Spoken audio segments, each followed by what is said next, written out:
Assalamualaikum semuanya. Welcome to Ucu Supardi channel. Assalamualaikum warahmatullahi wabarakatuh. Waalaikumsalam warahmatullahi wabarakatuh.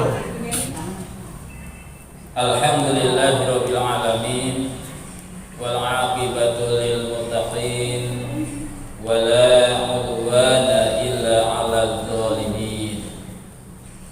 Asyhadu an la ilaha illallah wahdahu la syarika lah wa asyhadu anna Muhammadan 'abduhu wa rasuluhu la nabiyya ba'dahu.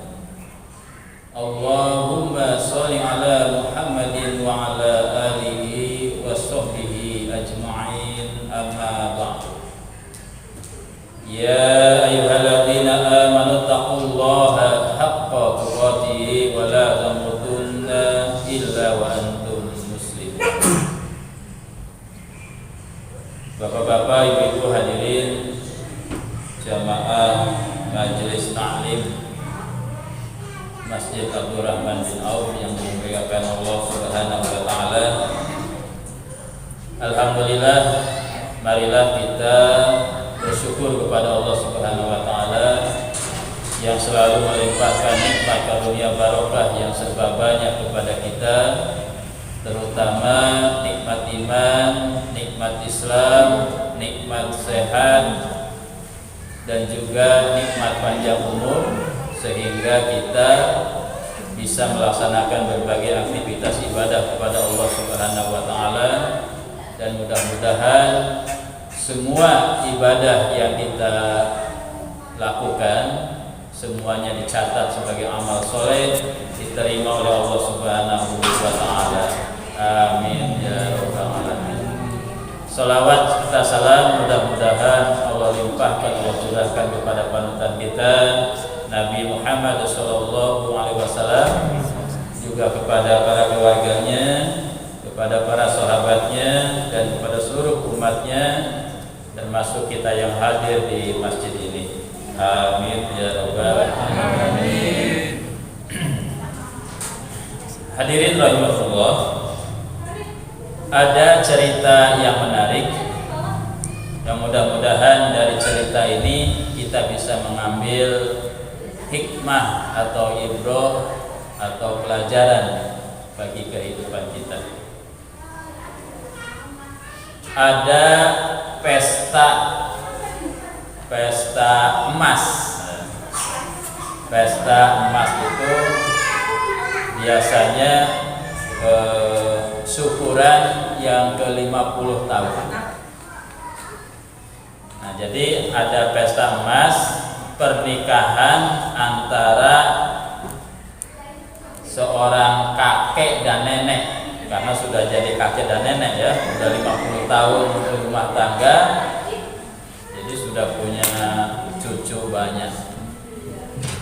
Nah, dalam pesta pernikahan yang ke-50 tahun ini diadakan makan bersama.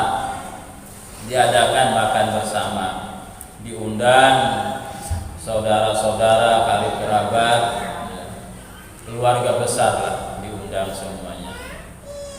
Nah, ada yang menarik ketika terdengar percakapan antara si kakek dan si nenek yang sedang melakukan syukuran ini. Si nenek mengatakan kepada si kakek, suaminya ini, ketika kakeknya memberikan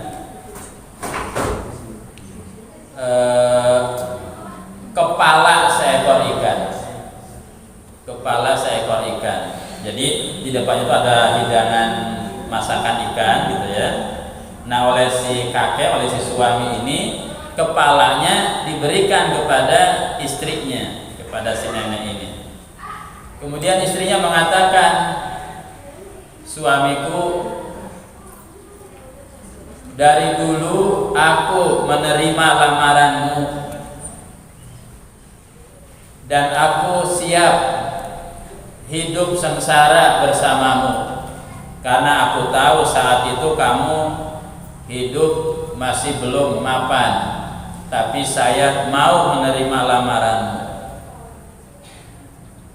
Dan dari dulu aku selalu menerima ikan bagian kepalanya, dan aku menerima, aku diam saja karena aku cinta kepadamu.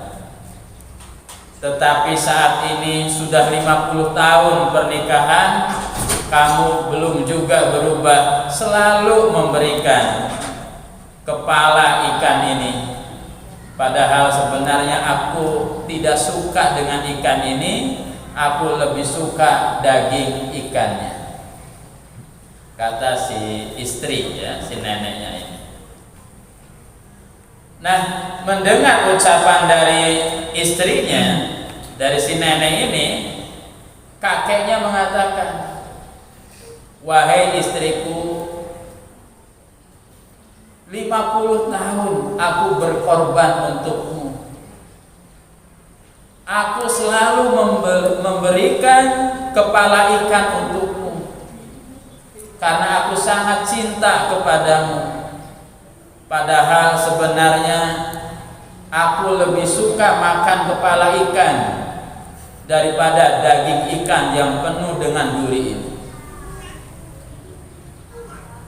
Jadi kata si suaminya, kata si kakeknya ini, dia itu memberikan kepala ikan itu adalah bukti pengorbanannya kepada istrinya. Karena sebenarnya si suami ini lebih menyukai makan kepala ikan daripada daging ikannya itu, dan kesukaannya ini diberikan kepada istrinya.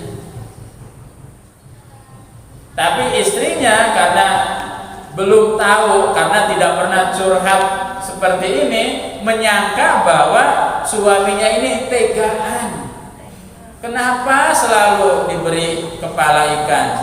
Padahal dia lebih menyukai daging ikannya, gitu.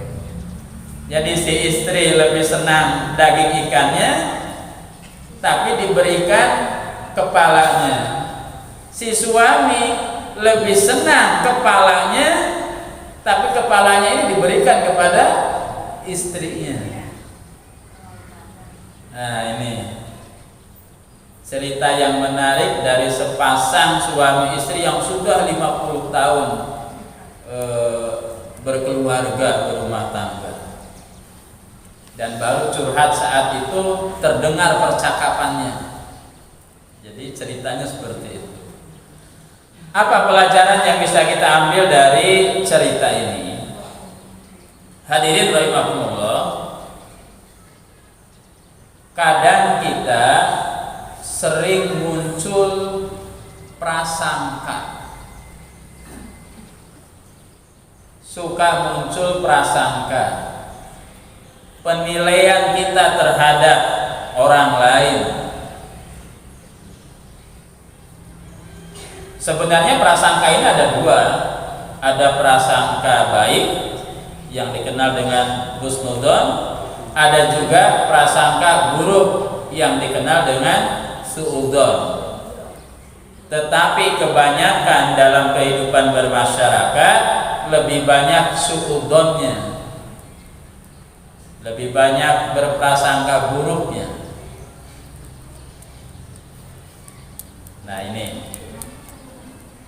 Nah ini harus kita hindari, harus berusaha kita menghindari berprasangka buruk terhadap saudara kita, terhadap tetangga kita, terhadap teman-teman kita. Karena sebenarnya prasangka buruk ini adalah penilaian kita terhadap seseorang yang belum dilengkapi dengan data-data yang akurat.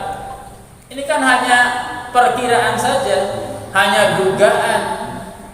Jangan-jangan orang itu sebel sama saya. Jangan-jangan orang itu benci sama saya. Jangan-jangan orang itu mau menipu. Jangan-jangan orang itu kerjaannya hanya cari muka saja. Nah, ini prasangka-prasangka buruk ini harus kita hindari, harus kita jauhi, karena ini belum berdasarkan data atau fakta yang akurat, baru dugaan-dugaan. Nah, justru yang kita kembangkan itu adalah berprasangka baik, husnudon, bahwa ketika ada seseorang yang berbuat sesuatu terhadap kita, kita berprasangka baik. Sehingga apa? Sehingga hidup kita jauh lebih tenang ketika prasangka baiknya lebih dominan daripada prasangka buruknya. Coba aja Bapak Ibu rasakan. Ketika hidup kita berprasangka baik, tenang. Tidak ada kecurigaan. Tetapi ketika suudzon ini menghinggap pada hati kita, pada pikiran kita, hidup kita selalu gelisah. Ada tamu datang ke rumah, bawa map, udah itu. Apa kira-kira suudzonnya? Langkah maning jaluk sumbangan. Ya. Ketika saudara kita mampir ke rumah, langsung pikiran jeleknya muncul adalah nyari duit gitu. Ya. Selalu munculnya itu prasangka buruk. Padahal saudara kita datang ke kita itu ya karena dia sudah kangen, lama tidak bertemu dengan saudaranya. Tapi dugaannya karena merasa dirinya lebih kaya daripada saudaranya, muncul ujung-ujungnya nyili duit. Sehingga apa? Sehingga gelisah. Menerima tamu juga gelisah, menghadapi tamu juga gelisah, tidak dengan hati yang tenang dihadapinya itu. Padahal kalau berprasangka baik, enak itu. Ada yang datang, alhamdulillah nih ada tamu, bawa berkah, bawa rahmat dari Allah Subhanahu wa taala. Kan begitu. Orang itu senang kedatangan tamu itu. Kalau berprasangka baik, karena tamu itu membawa rahmat, membawa berkah, ketika pulang itu membawa keburukan-keburukan yang ada di dalam rumah kita. Maka hadirin rahimakumullah, para sahabat itu berlomba-lomba mengundang Rasulullah Shallallahu Alaihi Wasallam untuk bertamu ke rumahnya. Jadi para sahabat itu berlomba-lomba rebutan mengajak Rasulullah untuk bertamu kepada rumahnya. Karena apa? Diyakini tamu datang itu membawa rahmat dan pulang itu membawa keburukan-keburukan yang ada di rumah kita. Nah, inilah hadirin rahimakumullah cerita dari dua nenek dan kakek yang melakukan syukuran. Kita ambil hikmahnya bahwa kita jangan sampai berprasangka buruk, apalagi prasangka buruknya terhadap pasangan hidup kita. Ya, nggak boleh itu. Masa pasangan hidup kita aja dicurigai, ya? Padahal hidup satu rumah, bahkan hidup satu kamar, masa saling curiga. Nah, ini pelajaran dari cerita itu. Mudah-mudahan kita bisa mengambil ibrohnya. Mari kita jalin saling husnudon, berprasangka baik.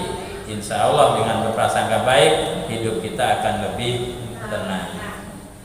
Itu saja yang bisa kami sampaikan. Mudah-mudahan banyak manfaatnya. Allah berikan pemahaman, Allah berikan kemampuan dan kemudahan kepada kita untuk bersikap hidup husnudzon. Wa aqulu minkum afan katsir, billahi taufiq wal hidayah. Wassalamualaikum warahmatullahi wabarakatuh.